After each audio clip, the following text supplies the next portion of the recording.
Hi, I'm Li Yang, a senior patent attorney at Shanghai Patent and Trademark Law Office, LLC.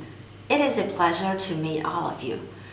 With over 15 years of dedicated experience in the IP field, I've developed a comprehensive practice focusing on cutting-edge technologies spanning computer science, telecommunications, artificial intelligence, algorithms, and big data.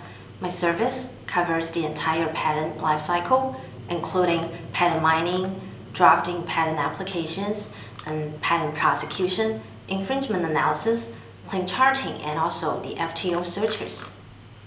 Over the past few years, generative artificial intelligence, also known as the GAI, has profoundly reshaped our daily lives, working dynamics and industries worldwide, from automating repetitive tasks to enabling unprecedented creative outputs. Tools like ChatGPT, Copilot, DeepSeek, and Midjourney have revolutionized sectors such as healthcare, education, finance, and entertainment, etc. For instance, AI-generated content now powers personalized marketing campaigns, while algorithms optimize supply chains and diagnose medical conditions with increasing accuracy. However, this rapid advancement has also triggered significant disruptions, especially legal challenges that demand urgent regulatory attention. For example, copyright protection for AI-generated content, like whether the AI-generated content is qualified for copyright protection, it still remains contentious worldwide. And also lawful data usage in these model training, whether the unauthorized use of copyrighted materials qualifies for fair use exemptions, like both parties argue in the U.S. case Getty Images versus Stability AI in 2024. To address risks like algorithm bias, privacy breaches, governments have rolled out regulations. In the U.S., the Biden administration issued an executive order on safe, secure, and trustworthy AI in January 2024, mandating safety assessments for high-risk systems, watermarking the AI-generated content, and privacy protections for data used in the training. And the European Union passed the landmark AI Act in March last year, which focuses on classified risk tier and disclosure responsibility for GAI providers. In China, Cyberspace Administration, together with 5 other ministries or departments of the State Council, promulgated the interim administrative measures for generative AI services in July 2023, and the measures became effective in August the same year. Today, we will talk about 2 ULTRAMAN cases that involve the generative AI service providers to see how they may behave in the context of the China administrative and judicial system. Before discussion on the case details, first we will go through a brief introduction on the interim administrative measures for generative AI services just mentioned and some future prospects after that.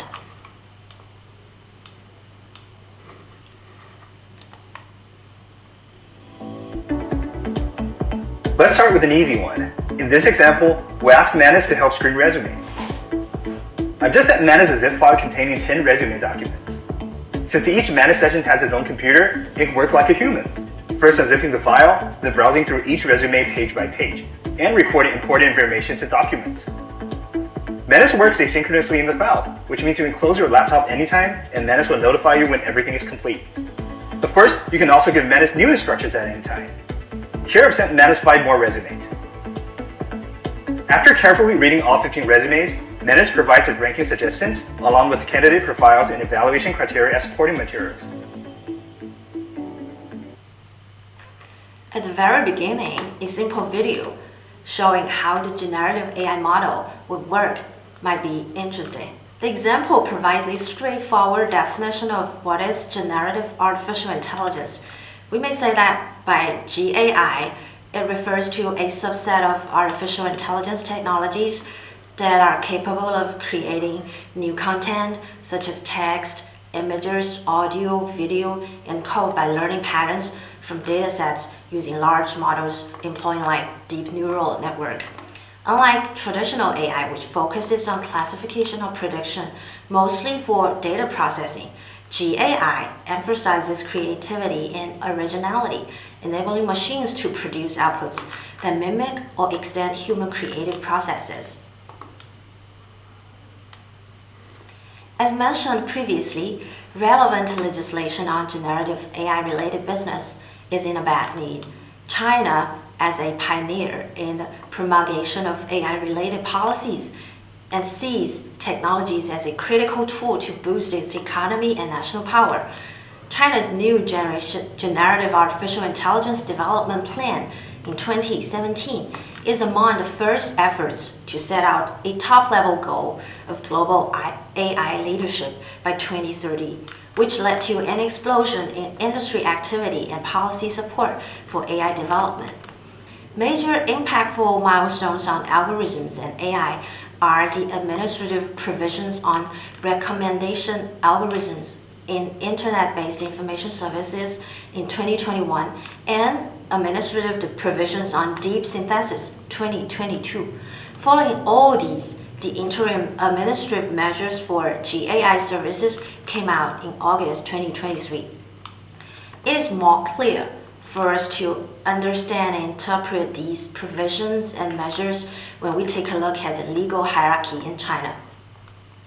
Starting from the top, there's constitution, laws and regulations, and then local regulations and departmental rules. They differ in various aspects throughout the legislation procedure, including the enacting body, the level of authority, the regulatory scope, and conflict resolution. The interim administrative measures is issued by 6 ministers under the State Council, led by the Cyberspace Administration. It is at the departmental rules level, which means that in China, we still do not have a law that regulates almost everything that should be considered in AI-related matters, like the AI Act in the EU. But we've got more detailed and practical guidelines on how the industry activities might operate in China from these provisions and measures. And the next part, let's go through some key points in the measures to get a general interpretation of the measures.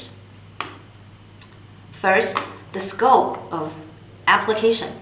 Article 2 of the measures states that it is merely applicable to service providers who provide services accessible to the public within the territory of China. I would call it a direct service provider, notably technology supporter that does not directly generate content, but provide algorithms, computing power, and data analysis and processing to the model of direct service provider, for example, providing API that connects a user to a commercial large language model would also be considered as the service provider in the measures. Also notably, the measures exclude GAI services developed and utilized by enterprises, research and academic institutions, and other public entities for internal use. Technologies targeting users outside China are also excluded.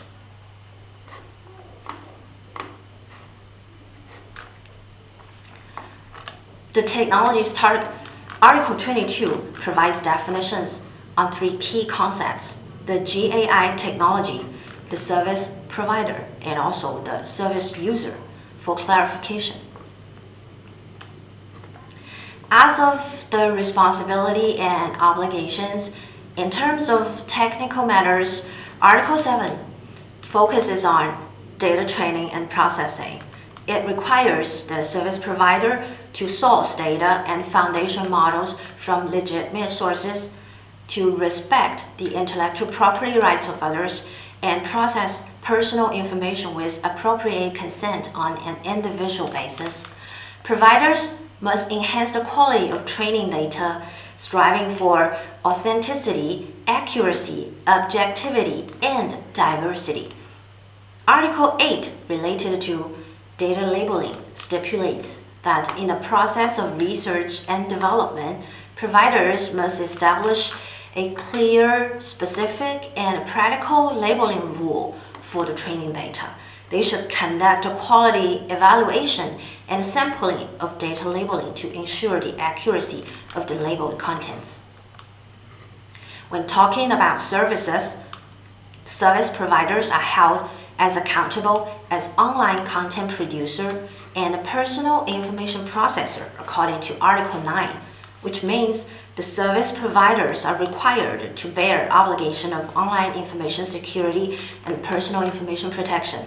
The service providers are mandated to add text to the content generated by GAI services in line with the requirements outlined in provisions on deep synthesis. Also, the providers are mandated not to collect unnecessary personal information and are prohibited from storing input information and usage records in a manner that can identify individual users. Disclosing users' input information and usage records to third parties are also highly restricted. In case of illegal content and potential illegal activities by users who manipulate the service, these providers have to promptly take actions in response, including suspending the content generation and transmission, taking down the contents, and providing warnings, limiting the functionality of the model, terminating their services, and addressing the issue through model optimization. In both cases, the providers are obliged to report the possible illegal contents or activities to the regulators. And lastly, Article 15 stipulates that the providers should establish mechanisms to receive and address complaints from users, especially those who may find potential infringement on their prior arts by the contents on the platform provided by the service providers. As to the ministries, it may be indicated from the enacting body, the 6 ministries of the State Council, jointly promulgate the measures. The GAI services shall be regulated in the existing framework of the ministry system of the State Council, that is to say by the 6 ministries listed. In addition to CAC, also National Development and Reform Commission, Ministry of Education, Ministry of Science and Technology, Ministry of Industry and Information Technology, and also Ministry of Public Security, State Administration of Radio and Television, respectively, in accordance with their responsibilities. Unlike the newly established unit dedicated to handling AI-related matters in Europe, the 6 ministries or commissions perform their role in their respective areas.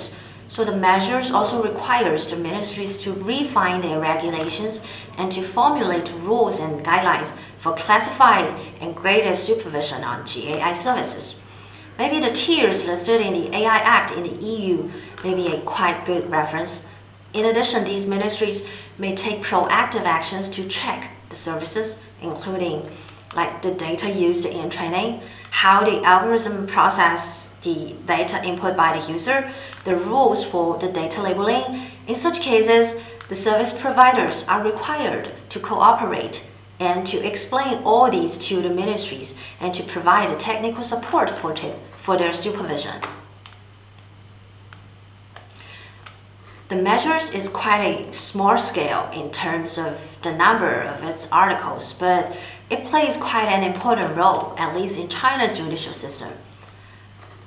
So next, let's take a look at the 2 ULTRAMAN cases concerning the super IP ULTRAMAN originated from Japan. The first case is made by the court in Guangzhou. Here's the brief information of the case. The plaintiff, Xin Chuanghua, is the holder of ULTRAMAN series images copyright and is authorized for exclusive right of disposal in mainland China. It sued Tab Company for infringing its copyright of ULTRAMAN by generating images substantially similar to the ULTRAMAN, and they requested for compensation. Here's how the Tab Company operates. It is an API provider and displays a user interface on its website to its member users. The users may input prompt terms into the text box as instructions For example, the user may say, generate an Ultraman image for me, or generate an image that combines the outlook characteristics of an Ultraman and a Sailor Moon. The tab website would connect to a general large image processing model and utilizes the AIGC model for image generation, and then returns the image as requested by user on its website. On the right is a table listing the images generated by the tab website. At the top, an original image of Tiga Ultraman looks like this in the cartoon works. The remaining 6 images are the images generated or provided by the tab website following users' instructions, such as generate an Ultraman with Spider-Man symbolic posture for me, like this one. As can be indicated from what we just mentioned, although the tab website does not own or operate the AIGC platform, it still accounts as the GAI service provider in the context of the measures, as it provides services to its members, it charges fees and makes profits through its membership system. The measures actually acts as a bridge connecting the tab website to copyright law by determining the tab website as an online content producer. Now we move to the context of the copyright law. We use the criteria called the accessibility plus substantial similarity for infringement determination in China. And this falls within the scope of copyright law and is quite a common practice. What might need our attention is how the defendant shall bear the obligation.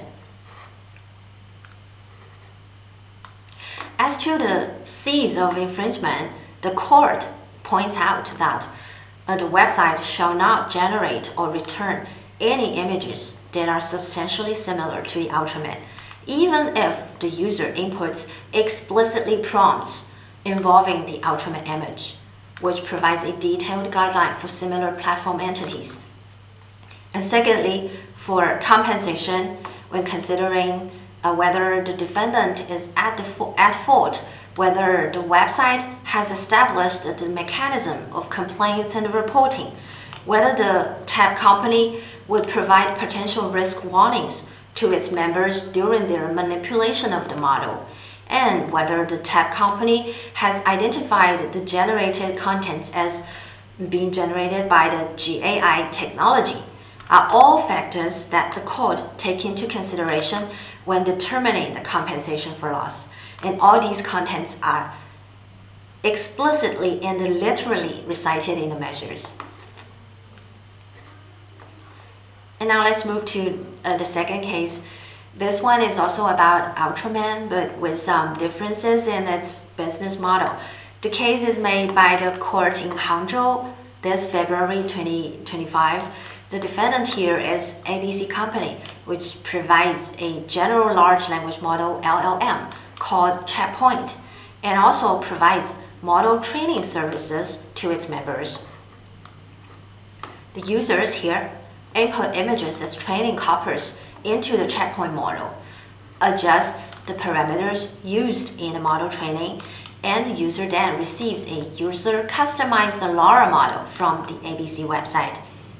For example, the user may input hundreds of Ultraman images into the Checkpoint, configures the layers, the weights, the RGB channel parameters, the thresholds for the loss functions, etc.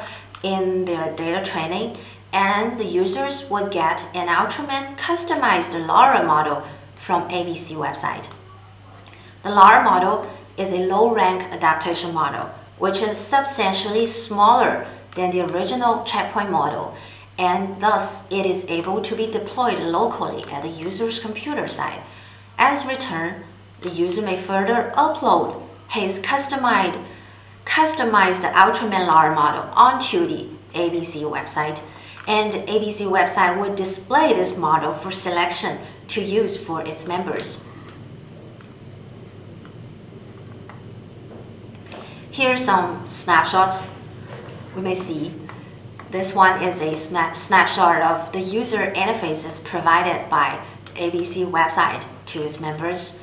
On the left, the users may first upload the ULTRAMAN images as training data for the general LLM checkpoint model provided on the ABC website, and then they configure and adjust parameters for training using the checkbox and bars at the right hand.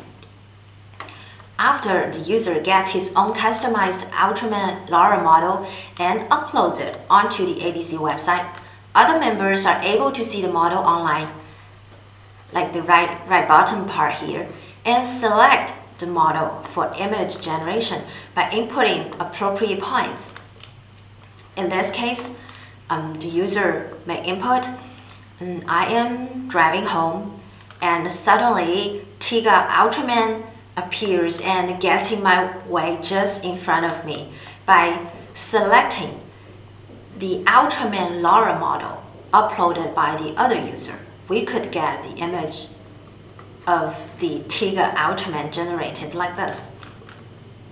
So before discussion details on this case, we shall bear in mind a prerequisite, that is, accessibility plus substantial similarity is satisfied in this case. So we now get back to what ABC company does. The tricky one here is that the ABC company does not provide the training corpus to its checkpoint model. These training data might contain the copyrighted materials like the ULTRAMAN images, but these data was input by the user, not by the ABC company. And ABC also, the second part, the ABC also does not control or manipulate the process of the generation of the images, because all the parameters are configured and customized by the user by using the checkbox and bars here. So in this regard, the constituent elements of direct infringement, such as copy adaptation or network dissemination, in the context of copyright law, in this case, are not satisfied.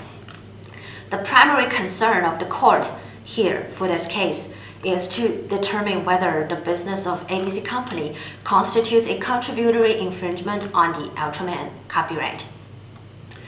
The Hangzhou court, in this case, listed 5 aspects that it considers when it evaluates whether the ABC is at fault in this situation to help determine whether contributory infringement is satisfied. Here is a table.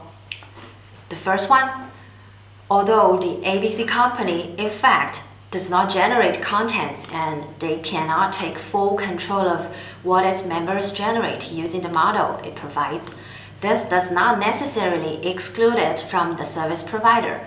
According to the court, the nature of AIGC platform should be determined associated with characteristic of artificial intelligence technology. It is necessary, according to the court, to classify the infringement liability based on specific application scenarios and specific sued behaviors. The court said that the network services provided by generative artificial intelligence service providers are different from providing network content, providing network storage space service, or providing search link service. According to the court, the ABC company has dual identities as both the content producers and the platform managers, as it integrates and deploys technology by calling the SD open source model, combining platform requirements and usage scenarios, completing a series of engineering operations such as encapsulation, transmission, and storage, and finally integrating them into a generative artificial intelligence platform that can be directly applied by end users. As a provider of generative artificial intelligence services directly facing end users at the application level, it has made targeted optimization, modification, and improvement based on open source models combined with specific application scenarios, providing solutions and results that directly meet usage needs. This type of generative artificial intelligence service provider directly participates in business practices, and they also benefit from the targeted generated content. So from the perspective of service types, the business logic, and cost prevention, they should maintain sufficient understanding of the content in specific application scenarios, and they should also assume their corresponding attention obligations. So in this regard, the court concluded that the ABC company has dual identities as both the content producers and the platform managers. And of course, the safe harbor principle does not apply here. Now let's move to the second factor. The second one includes the fame of the copyrighted work and the obviousness of the alleged infringement. The ULTRAMAN works have a quite considerable level of popularity and influence worldwide, especially in the East Asian area. According to my knowledge, in the works and the overlay model LoRa sections of the Square interface on the homepage of ABC website, there are multiple images that are substantially similar to the ULTRAMAN image. In some of the image prompts, the trigger word and name of the LoRa model directly contain the word ULTRAMAN. Users can view the accused infringing content by searching under the recommendation section or browsing the IP Works category. The overlay model LoRa section sets up categories such as IP Works. Users can choose the IP Works category when publishing the LoRa model, and the cover image or example image of the LoRa model directly displays the infringing content. So from this perspective, the ABC company placed the infringing content of a well-known animation works in a position that can be perceived more clearly on its platform. It should be aware that the relevant content has a high possibility of infringement from this perspective. And thirdly, we should consider the potential infringement consequences. In this case, due to the overlay of the ULTRAMAN LoRa model, the features of the image character image can be stably output.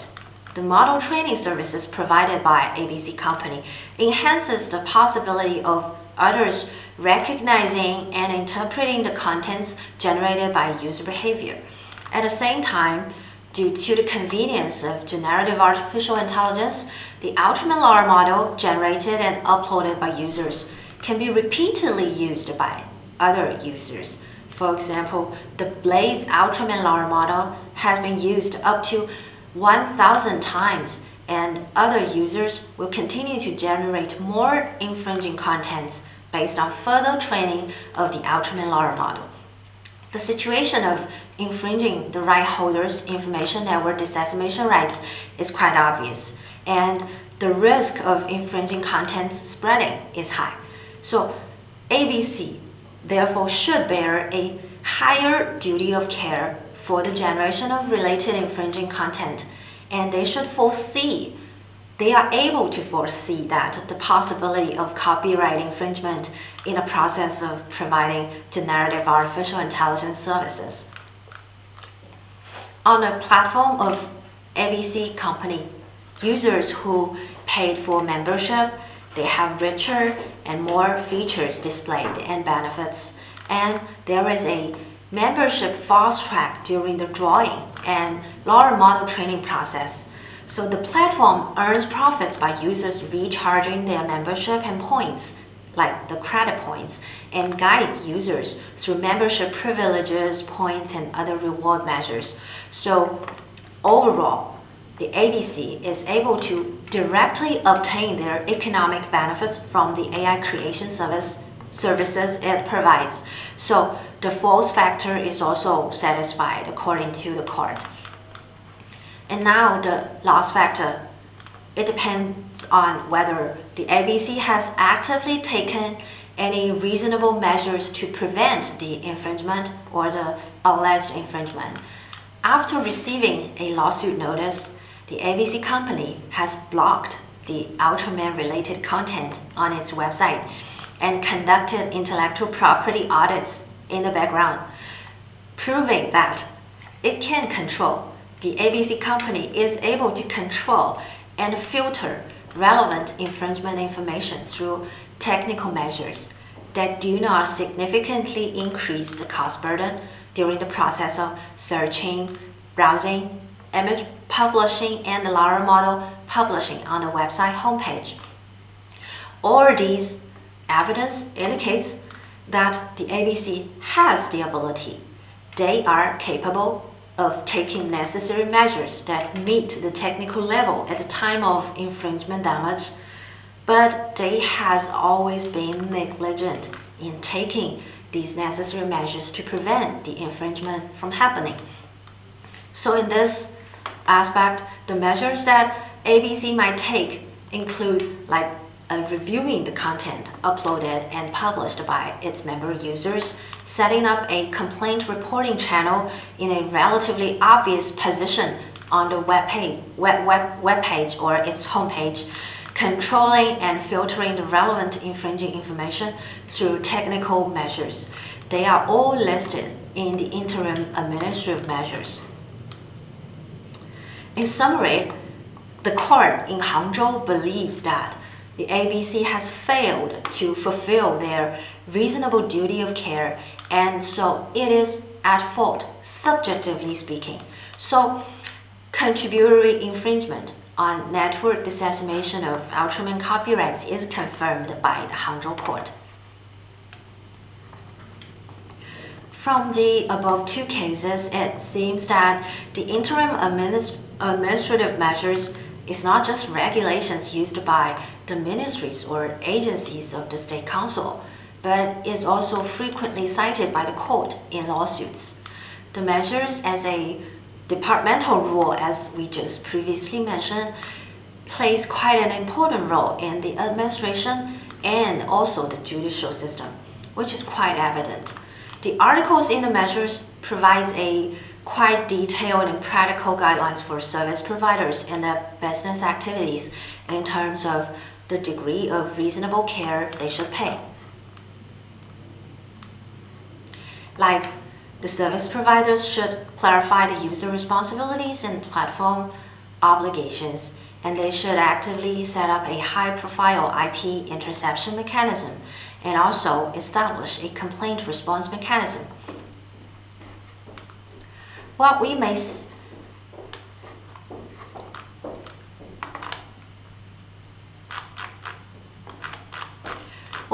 see in the future in legislation on AI-related matters, going up, I think a specialized and a comprehensive AI law, pretty much like the AI Act in the EP, is to be expected in the near future. And going down, I think sector-specific rules such as the guidelines for healthcare, for autonomous vehicles, and deepfake might be established. Courts might play a pivotal role in interpreting the laws, the regulations, and the measures. They have the responsibility to clarify due diligence standards and the weighing the innovation incentives against the right holder protection case by case. As a showcasing point to understanding China's attitude towards AI or GAI, the interim administrative act measures reflect China's vision for responsible AI leadership by not imposing too much burden on technology developers while regulating the business activity within an appropriate framework, indicating its support and commitment for the advancement of AI technology. The above glimpse into the regulations on GAI services in China could be of a little help for you to understand the situation here and to develop strategies and plans for your future business in China. That is all for my today's share, and thank you for your time.